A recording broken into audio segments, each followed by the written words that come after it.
Olá pessoal, tudo bem? Sejam mais uma vez bem-vindos ao nosso curso.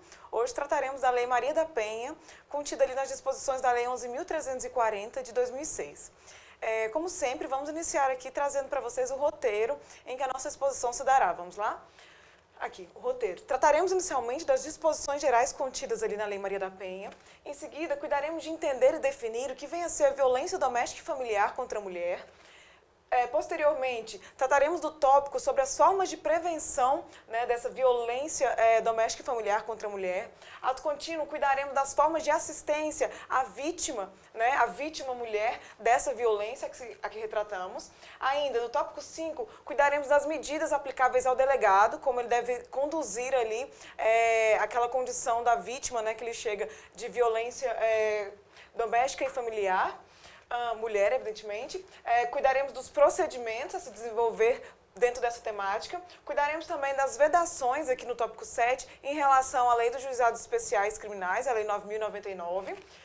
Trataremos das especializantes aqui envolvendo o Instituto da Retratação dentro da Lei 11.340 de 2006. Ainda discutiremos aqui sobre a possibilidade de substituição de pena, se é autorizado ou não pela legislação que ora estudamos. E, finalmente, cuidaremos de conhecer no tópico 10 quais são as medidas de proteção trazidas ali em favor da ofendida, né, em desfavor do agressor e ainda medidas de natureza patrimonial, de proteção patrimonial da vítima de violência doméstica e familiar, ok? Vamos lá, começando sobre disposições gerais. O que a gente precisa saber para poder compreender o sentido, o sentimento ali da Lei Maria da Penha? Primeiro, o fundamento constitucional. O fundamento constitucional da Lei Maria da Penha está disposto no artigo 226, parágrafo 8º da nossa Carta Maior. Eu convido os senhores a lerem comigo essa disposição. Vamos lá. Artigo 226, parágrafo 8. Acompanhe, por favor, no seu material de apoio. A família, base da sociedade, tem especial proteção do Estado. Parágrafo 8. O Estado assegurará a assistência à família na pessoa de cada um dos que a integram, criando mecanismos para coibir a violência no âmbito de suas relações. Ou seja, o fundamento constitucional da Lei Maria da Penha está disposto aqui no artigo 226, parágrafo 8, que determina ao Estado que crie mecanismos para coibir, para proteger a mulher desse âmbito de violência doméstica e familiar, ok? Pois bem, continuando. Qual é o histórico dessa legislação, né? Desse tratamento a respeito da violência? Bom, é importante a gente compreender que somente pontuações que, inclusive, podem te auxiliar eventualmente aí numa redação, né, para você trazer forças argumentativas para o seu conteúdo. Vamos lá, qual que é o histórico da Lei Maria da Penha, o histórico, aliás, do tratamento da violência no nosso ordenamento? Pois bem, somente a partir da década de 90 é que o nosso legislador começou a desenvolver um espírito de especialização da violência.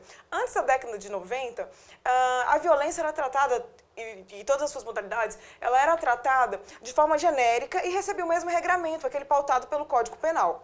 Contudo, a partir da década de 90, o legislador passou a individualizar as formas e os contextos de cada violência, correto? Então, dentro dessas circunstâncias, foram surgindo, assim, mecanismos que visaram coibir a violência contra o consumidor, a exemplo dos crimes trazidos ali no Código de Defesa do Consumidor, a violência dos crimes traçados como hediondos, a violência dos crimes contra as crianças e adolescentes trazidos ali no ECA, né? E também, claro, aqui no caso, a violência da Maria da Penha. Portanto, ela decorre de um espírito de individualização, de especialização da violência por parte do legislador, culminando aqui com a Lei 11.340 de 2006, que traz, claro, mecanismos para coibir esse tipo de prática, correto?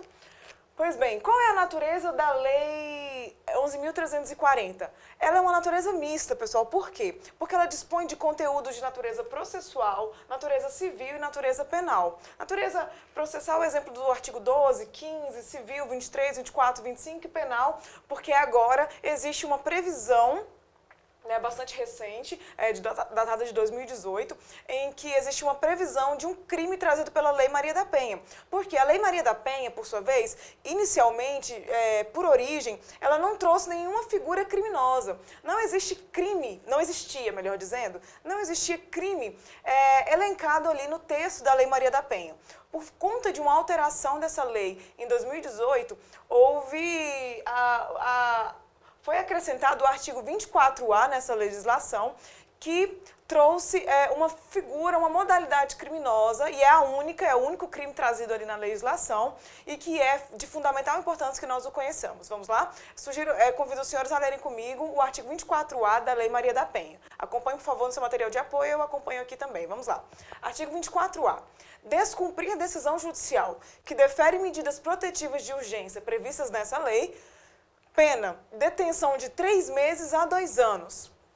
O que você precisa saber aqui sobre essa informação, sobre esse crime? Primeiro, informações pontuais. Ele é punido mediante ação penal pública incondicionada e tem uma sanção de detenção de 3 meses a 2 anos. No que diz respeito à tentativa, tem se afirmado que admite-se a tentativa na modalidade comissiva, né? Por exemplo, o sujeito que tem a mulher, né, a vítima, tem uma medida protetiva que impede o agressor de estabelecer qualquer tipo de contato com aquela vítima, né, com aquela mulher. E por acaso ele envia uma carta tentando estabelecer ali um contato que é interceptada pela sogra, né, pela mãe da vítima, no caso. Neste caso, como o sujeito tentou, né, tentou desobedecer, desrespeitar a medida protetiva imposta a ele, né, ele incorrerá na conduta do artigo 24A na modalidade tentada. Então, a doutrina vem afirmando que é possível reconhecer a tentativa no crime do artigo 24A da Lei Maria da Penha na sua forma comissiva, ok? Continuando. Pergunta, para configurar o crime do artigo 24A, é necessário que o agente descumpra aquela medida protetiva de urgência estipulada, né, pelo juiz, de forma violenta, mediante violência e grave ameaça, pessoal? Não é necessário. Vocês notaram comigo que no artigo 24A não existe nenhuma menção de que essa violação, né, esse descumprimento aí de decisão judicial quanto à medida protetiva de urgência aplicada em favor da vítima mulher, seja necessariamente mediante violência ou grave ameaça, de modo que o mero descumprimento, o mero desrespeito àquela medida protetiva fará com que o sujeito, com que o agressor, incorra na conduta criminosa prevista no artigo 24A da Lei 11.340, ok? Artigo 24A, parágrafo 1º. O que diz o artigo 24A, parágrafo 1º? Diz que essas medidas protetivas de urgência, elas não são mecanismos, elas não são instrumentos exclusivos do processo penal. Significa dizer que é possível que um juiz da seara civil estabeleça em favor da vítima mulher, vítima de agressão doméstica e familiar, as medidas protetivas contidas na Lei Maria da Penha. Correto? Então, essas medidas protetivas, elas não são exclusivas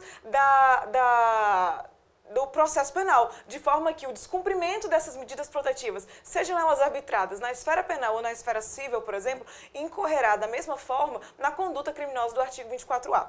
E da Lei 11.340 de 2006. E ainda, no que diz respeito ao artigo 24A, sobre a conduta criminosa que ora referenciamos, o artigo 24A, parágrafo 2º, trata sobre a fiança, traz um regramento sobre a fiança, prisão em flagrante e o delegado. É possível, pessoal, que o delegado, dentro de uma situação de flagrância, estabeleça fiança para o agressor que descumpra a medida protetiva de urgência combinada a ele? Não é possível. Por quê? Por expressa previsão legal. Vejam comigo, por favor, a leitura do artigo 24A, parágrafo 2º da Lei 11.340. Vamos lá. Na hipótese de prisão em flagrante, apenas a autoridade judicial poderá conceder fiança. Significa dizer que, embora este crime tenha pena de detenção de 3 meses a 2 anos, se houver o flagrante do agressor, né, descumprindo medida protetiva de urgência determinada em favor de uma vítima mulher, aí no âmbito da Lei Maria da Penha, esse sujeito, o delegado, não poderá arbitrar fiança por expressa vedação legal. Em caso de flagrância, somente a autoridade judicial, ou seja, somente o juiz, poderá estabelecer essa fiança, ok? Ato contínuo. Vamos lá. Objeto da lei. A Lei 11.340, ela visa, por excelência, coibir a violência doméstica. Ela teve seu regramento estipulado para, primordialmente, coibir a violência doméstica e familiar contra a mulher.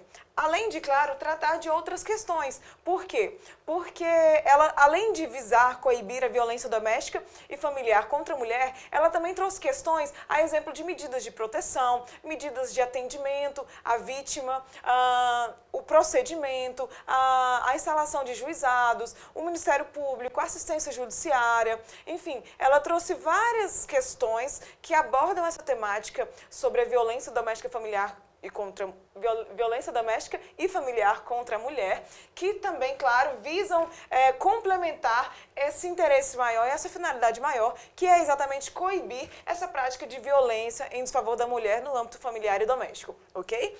Então, nós podemos reconhecer dentro do texto legal da Lei 11.340, de 2006, quatro finalidades primordiais. Primeiro, coibir a violência, evidentemente. Segundo, prestar proteção às mulheres, certo? Terceiro, prestar assistência às mulheres vítimas de violência doméstica e familiar. E, por fim, estabelecer os juizados especiais da mulher, né? Juizado especial de violência doméstica e familiar contra a mulher.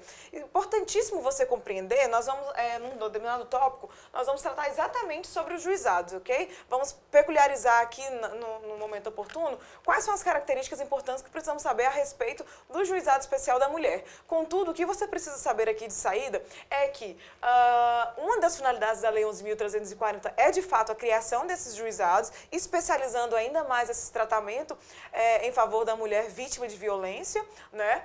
E que esse juizado não se confunde com o juizado previsto na Lei 9.099, ok? São juizados completamente distintos, com competências diferenciadas e que não se confundem, certo? Então, o juizado da mulher é uma coisa e juizado especial criminal, o famoso GCRIM, é outra coisa, ok? São dois regramentos. O juizado da mulher está previsto ali em 11.340, e nós vamos entender suas peculiaridades. E o juizado especial criminal, o famoso GCRIM, está previsto ali na Lei 9.099, certo? Que nada se confunde aí, portanto, com a Lei 11.340, correto? Em continuidade, princípio da igualdade e Lei Maria da Penha. Pessoal, desde quando surgiu a Lei Maria da Penha, começou-se a discutir se ela, por acaso, não seria uma afronta ao princípio da isonomia estampado ali no nosso texto constitucional. Afinal de contas, nós veremos, a Lei Maria da Penha, ela apenas tutela mulheres, correto? O sujeito passivo, quem sofre a violência doméstica e familiar aqui, no âmbito da Lei Maria da Penha, é a mulher. Nesse sentido, começou-se a discutir se ela, por acaso, não seria inconstitucional, porque afrontaria aí o princípio da isonomia. O Supremo Tribunal Federal, no informativo 654, reconheceu a constitucionalidade, né, afirmou que não desrespeita, na verdade, o princípio da isonomia, né, a Lei Maria da Penha. Por quê? Porque, na verdade, ela visa restabelecer a isonomia material, no caso. Por quê? A Lei Maria da Penha reconhece situações de desigualdades, reconhece situações de vulnerabilidades da mulher e, diante desse reconhecimento de vulnerabilidades e de desigualdades, ela tenta restabelecer e evitar, ou pelo menos dirimir, diminuir aí, os efeitos e as consequências nefastas dessa desigualdade. Então, se trataria, a doutrina fala, né, de uma, como se fala? De uma discriminação positiva e não negativa, né? Querendo ou não, é um reflexo de ação afirmativa, em que se identifica ali pessoas, comunidades, grupos que estão em situações desfavorecidas, em situações de desigualdades, e se tenta, por meio de políticas e mecanismos, instrumentos e ações, restabelecer, ou ao menos minorar, essas desigualdades, esse desnivelamento, correto? E as ações afirmativas, elas podem se dar, evidentemente, valendo-se de várias minorias, né? Exemplo de opções sexuais, religião, raça, mas no caso da Lei Maria da Penha, a desigualdade vislumbrada ali, que se visa nivelar, né? Que se visa restabelecer a igualdade, no caso, decorre da questão de gênero, ok? Então, o Supremo Tribunal Federal falou no informativo 654 que a Lei Maria da Penha protegendo somente a mulher, se tratando de uma discriminação positiva, não viola o princípio da isonomia, ok? Continuando, princípio da insignificância. É possível aplicar o princípio da insignificância no âmbito da Lei Maria da Penha? Pergunta. Pois bem, o Supremo Tribunal Federal também, no informativo 825, determinou, entendeu, assentou que não é possível aplicar o princípio da insignificância no âmbito da Lei Maria da Penha, né? A reprovabilidade da conduta é tamanha que não se pode falar em insignificância dentro desse contexto de violência doméstica e familiar contra a mulher. Nesse sentido, perguntamos se é possível, portanto, então, aplicar de outro modo o princípio da bagatela imprópria. E, antes disso, eu comento, o que seria esse princípio da bagatela imprópria? Ora, o princípio da bagatela imprópria é uma criação ali doutrinária, no sentido de que existe um desinteresse em punir um fato típico, ilícito e culpável, né? Ao contrário aqui do princípio da insignificância, em que se afasta a tipicidade material, ou seja, o fato não é típico, aquele crime, aquela conduta que é reconhecida insignificante, ele não é um fato típico. Por quê? Porque ele falta tipicidade material, ok? No caso do princípio da bagatela imprópria, o fato, ele nasce danoso, ele nasce típico, ilícito e culpável, correto? Contudo, em virtude das suas circunstâncias, não existe, ao menos em tese, interesse em punir, em estabelecer, em aplicar ali uma reprimenda, né? Se evidencia a desnecessidade da pena, aqui no caso do princípio da bagatela imprópria, apesar do fato ser típico, ilícito e culpável. Pergunta, aplica-se o princípio da bagatela imprópria no âmbito da Lei Maria da Penha? Ou, por meio de um exemplo, eu faço essa mesma pergunta. Se por acaso o sujeito que agrediu a sua companheira, a sua esposa, enfim, ele se arrepende e eles retomam o relacionamento, por exemplo, haveria desnecessidade da pena neste caso? O que vocês pensam? Por óbvio, se não há aplicação do princípio da insignificância, também não é possível falar em aplicação do princípio da bagatela imprópria, certo? Então, o fato do casal eventualmente ter se reconciliado, apesar de incorrer em alguma conduta dentro do âmbito da Lei Maria da Penha, não afasta a sua aplicação, ok? Ao argumento de desnecessidade da pena, aqui como é o caso da alegação de princípio da bagatela imprópria. Então, não se aplica o princípio da insignificância às condutas criminosas ali praticadas no âmbito da Lei Maria da Penha e também não se aplica o princípio da bagatela imprópria aos crimes dessa mesma ordem. Ok? Continuando. E contravenções, pessoal, aplica-se o princípio da bagatela imprópria e ainda o princípio da insignificância às contravenções praticadas no âmbito da Lei Maria da Penha, ou seja, violência doméstica e familiar contra a mulher. Exemplo, se o sujeito pratica contravenções penais, vias de fato ali, a conduta de vias de fato em desfavor de sua companheira no âmbito doméstico e familiar ou na relação íntima de afeto, que nós veremos já já. Será possível aplicar o princípio da insignificância ou o princípio da bagatela imprópria? Também não, viu, pessoal? Então, tanto o princípio da insignificância quanto da bagatela imprópria, eles não são aplicados na Lei Maria da Penha, no âmbito da Lei Maria da Penha, tanto em relação a crimes quanto em relação a contravenções penais, correto? Então, aqui nós conseguimos passar aqui um panorama a respeito das disposições gerais sobre a Lei Maria da Penha, correto? Passamos agora a avançar a respeito das temáticas realmente traçadas ali nessa legislação. Violência doméstica e familiar contra a mulher. Vamos identificar aqui o que vem a ser essa violência e como é esse tratamento dentro da Lei Maria da Penha. Essa previsão está lá no artigo 5º da Lei Maria da Penha, em que o próprio legislador identificou, ele definiu o que vem a ser essa conduta de violência doméstica e familiar contra a mulher.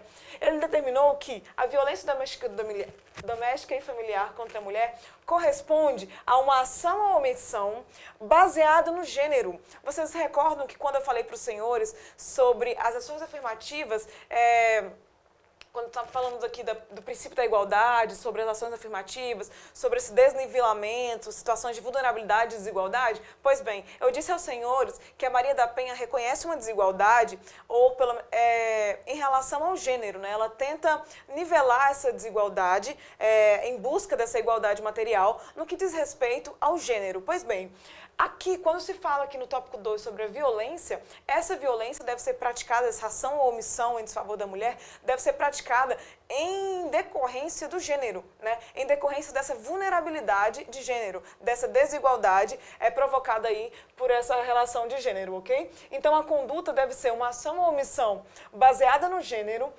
que cause lesão, morte, sofrimento, coloquei 3 pontinhos aqui, sofrimento psíquico, sexual ou psicológico, ou ainda dano, coloquei 2 pontinhos para a gente complementar, que esse dano poderá ser patrimonial ou moral, no âmbito doméstico, familiar ou de uma relação íntima de afeto. Nós vamos detalhar cada um desses aspectos. Primeiro, eu quero que você compreenda, ao menos superficialmente, o que vem a ser essa violência, como defini-la, como identificá-la e como compreendê-la. E depois vamos pormenorizar cada um desses seus aspectos, ok? Então vamos lá. Inicialmente, eu tracei essa linha do tempo aqui, essa linha de evolução para você compreender como que essa violência se dá, ok? Por meio de uma conduta, ação ou omissão, pautada no gênero, na vulnerabilidade, na desigualdade, né, ocasionada ali em virtude do gênero, que acontece no âmbito doméstico, no âmbito familiar ou no âmbito de uma relação íntima de afeto, que resulte, finalmente, em lesão, em morte, em sofrimento psíquico, sexual ou físico e ainda ou dano, ou ainda dano patrimonial ou dano moral, ou seja, o resultado dessa violência deve ser lesão, morte, sofrimento psíquico ou sofrimento sexual ou sofrimento físico, dano moral ou dano patrimonial, ok? Então segue essa linha do tempo para você lembrar e para você desenvolver esse raciocínio, anote essa evolução, né, de identificar a conduta, a omissiva ou comissiva, o âmbito que ela pode acontecer, são 3 âmbitos, 3 conjuntos ali, né? 3 intersecções no âmbito doméstico, familiar ou de uma relação íntima de afeto. E o resultado que pode acontecer ali naquela vítima, naquela mulher, que como já repetimos, é de morte, lesão, sofrimento, que pode ser psíquico, sexual ou físico, ou ainda de dano patrimonial ou dano moral, ok? Avançando, vamos compreender agora, neste momento, o que vem a ser esse âmbito aí que o legislador discrimina para fins de violência, para fins de identificar essa violência doméstica e familiar contra a mulher. Bom, vejam que ele fala em âmbito doméstico, familiar e de relação íntima de afeto. Essa previsão está ali no artigo 5º, inciso 1, 2 e 3 dessa disposição. Basta, pessoal, que a violência, antes de tudo, aqui nessas introduçõezinhas, basta que a violência contra a mulher aconteça em um desses âmbitos, evidentemente. Não é necessário que aconteça necessariamente na unidade doméstica e familiar e de uma relação íntima de afeto, ok? Basta que seja numa unidade doméstica ou num âmbito familiar ou numa relação íntima de afeto. E nós vamos agora aprender a identificar como que se discrimina, como que se delimita cada âmbito para você poder identificar se se trata ou não de violência ali perpetrada nos moldes da Lei 11.340. Correto? Outra questão, a súmula 600 do STJ, ela nos orienta que para a identificação e configuração da violência doméstica e familiar contra a mulher nos moldes da Lei Maria da Penha, no âmbito da Lei Maria da Penha, não é necessário que se exija coabitação, ok? Então é possível que essa violência no âmbito da Lei Maria da Penha aconteça ainda que o agressor e vítima não coabitem, não vivam sob o mesmo teto, correto? E nós vamos perceber, identificando aqui agora neste momento, os âmbitos que essa violência é praticada, né? Que isso é perfeitamente possível, essa desnecessidade de coabitação, que é inclusive simulado pelo Superior Tribunal de Justiça ali no enunciado número 600. Vamos lá, âmbito doméstico. O que nos vem a ser esse âmbito doméstico trazido ali no artigo 5º, inciso 1 da Lei 11.340. Como reconhecê-lo? Pessoal, essa disposição, ela nos identifica um caráter eminentemente espacial. Aqui o legislador está falando de um contexto espacial de espaço, né? De delimitação de lugar. O que ele quer dizer com isso? Esse âmbito doméstico de violência, né, violência doméstica, diz respeito a um espaço permanente de convívio, ainda que sem vínculo familiar e ainda que esporadicamente agregados. Ou seja, aquela vítima que convive em um espaço de convívio permanente com seu agressor, né, que houve ali, né, aquela situação de convívio permanente com seu agressor dentro de um espaço físico, né, ainda que não exista vínculo familiar, e ainda que seja esporadicamente agregado, né, seja por um período, por uma passagem, por exemplo, uma temporada de 6 meses, 3 meses, por exemplo, né, não precisa ser eternamente esse vínculo de convívio permanente. Permanente, a palavra permanente aqui nos dá a ideia de duradouro, né, se contrapõe à ideia de fugaz, de passageiro, né. Pois bem, o âmbito doméstico, ele apenas delimita uma questão espacial, de modo que essa violência poderá ser perpetrada e reconhecida nesse âmbito, ainda que não exista vínculo familiar. O exemplo mais evidente que conseguimos identificar aqui é no caso de funcionárias domésticas que são eventualmente agredidas, né, aí nesse âmbito doméstico, ok? Então, o importante dentro desse âmbito aqui que ora tratamos, que é o âmbito doméstico, que se distingue do âmbito familiar e do âmbito de relação íntima de afeto, é que a mulher integre esse espaço permanente de convívio, né? É o caso, por exemplo, o exemplo mais claro que nós temos aqui é exatamente esse da funcionária doméstica, que é eventualmente agredida aí e sofre violência por parte de algum agressor, que veremos, esse agressor poderá ser tanto homem quanto mulher, né? Basta que seja motivada por razões de gênero e se identifique ali uma situação de vulnerabilidade, né, de dependência e de desigualdade, correto? Então é muito mesmo possível que uma mulher, no caso, a exemplo de uma patroa, né, uma empregadora, pratique violência doméstica contra outra mulher, por exemplo, uma funcionária doméstica, e isso seja levado o tratamento pela Lei 11.340, ok? Vamos lá, avançando aqui, pessoal.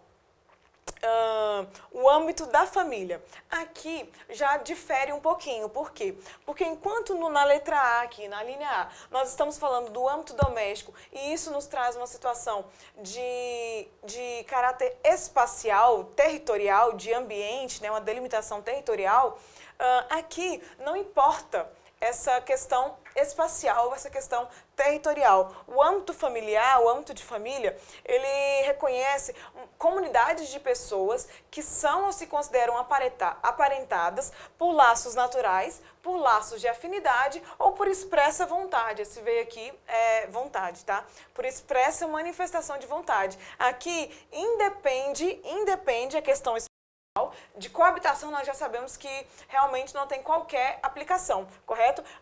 Como inclusive vimos aqui na súmula 600 do STJ.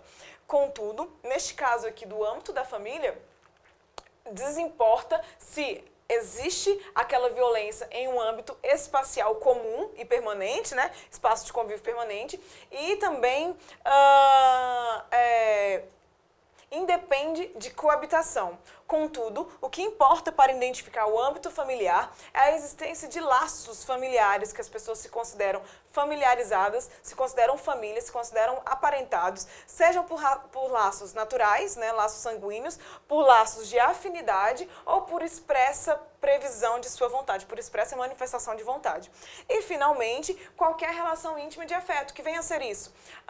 Qualquer relação que o agressor conviva ou tenha convivido com a vítima, né? Pode ser, inclusive, uma relação de amizade, uma relação, por exemplo, de namoro, mas que exista essa convivência, e não confundam convivência com coabitação, não há necessidade de coabitação para se identificar violência doméstica familiar contra a mulher, correto?